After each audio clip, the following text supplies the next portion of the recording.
Welcome to The Explainer. Today, we're going to map out a really complex and sprawling story. It's drawn from a whole range of different sources, but they all tell a similar tale. A story of hidden power and influence that, according to its proponents, is actually what shapes our world. Okay, let's just dive right in. This quote from a former British Prime Minister all the way back in 1844 really just nails the core idea we're going to be exploring today.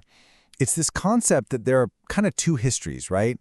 There's the official one that we all learn in school, and then there's the secret one, the one that's playing out just behind the curtain. Now, just to be super clear, our goal here isn't to prove this narrative is true or to disprove it.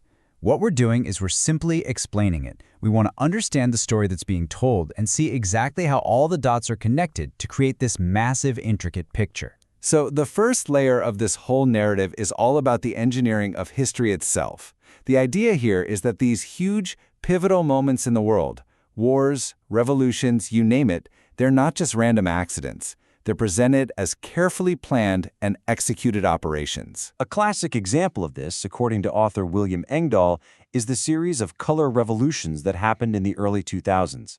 The sources claim that if you look at Georgia, Ukraine, and Kyrgyzstan, you see the same playbook being used over and over. You get some foreign funding, you use the media strategically, and you get organized protest movements to help install governments that are more friendly to Western interests. And what's really important about Engdahl's argument here is that he's pointing out what he sees as a major shift in tactics. The claim is that we've moved on from the old school, covert coups to something much more subtle. It's about using the tools of democracy itself in a very public way to manipulate the outcome. And this idea of engineering history, it goes way beyond just elections. The narrative also talks about these incredibly sophisticated disinformation campaigns. For example, sources point to claims from an ex-spy chief, Ion Mihai Pacepa, about a KGB plot to smear Pope Pius XII, and another to manipulate the JFK investigation. They even question what we all think we know about events like Tiananmen Square. The point of all this is to show how public perception can be shaped for generations. Okay, so that raises a pretty big question, right? If history is actually being engineered, where does that kind of immense power even come from?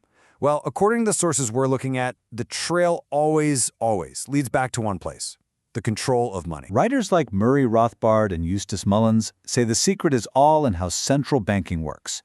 They describe the system where a central bank, like the Fed, goes out and buys a government bond, but it pays for it with new money. Money that, as they put it, is just created out of thin air. It's just an electronic credit. But then that new credit becomes the reserve that allows a commercial bank to lend out 10 times that amount, basically multiplying that new money all through the economy. To trace where this system came from in the U.S., the narrative points directly to a super-secret meeting back in 1910 on Jekyll Island, Georgia. And look at this list of attendees. You've got this incredibly powerful group of financiers and politicians. We're talking the Morgan, Rockefeller, and Warburg banking empires.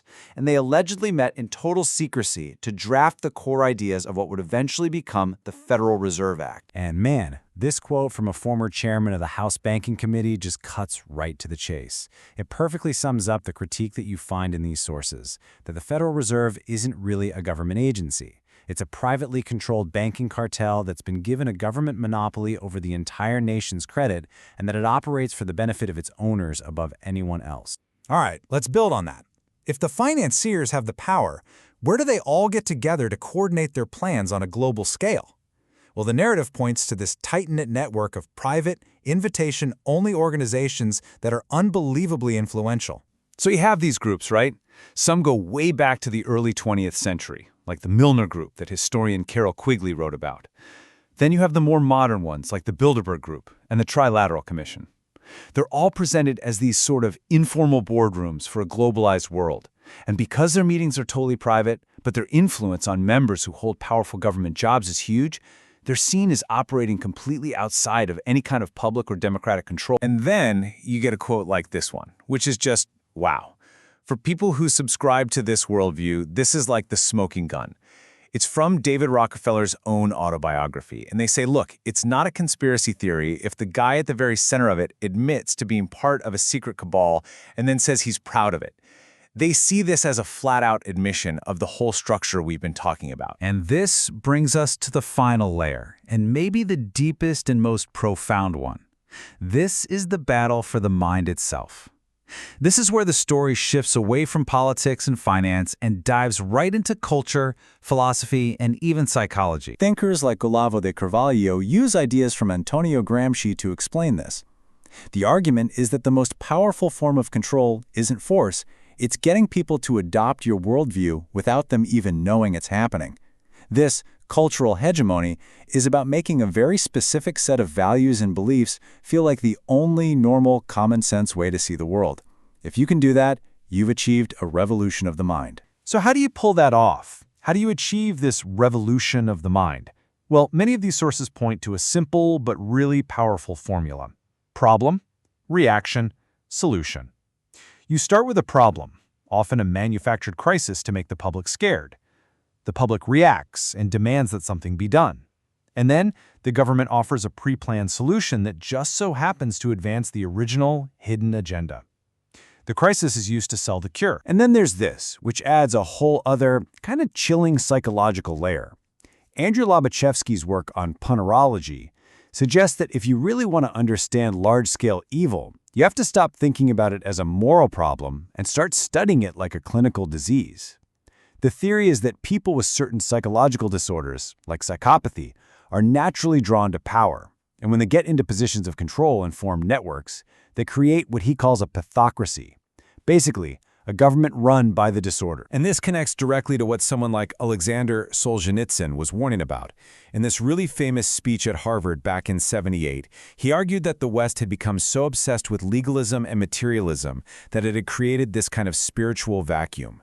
It led to a decline in courage, he said, especially among the elites, making society unwilling and frankly unable to resist these kinds of forces. So here's the bottom line. When you take a step back and piece all these layers together, the engineering of history, the control of money, the secret networks, and this war for the mind, what you get is this vast, interlocking narrative. The sources we've looked at paint a picture of a world where almost nothing is what it seems, and everything is connected by some kind of hidden hand. And you know, that really leaves us with one last big question to think about.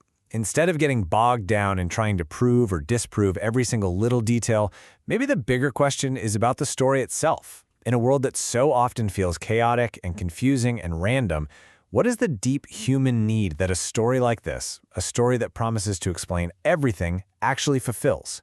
Now that is a question worth pondering.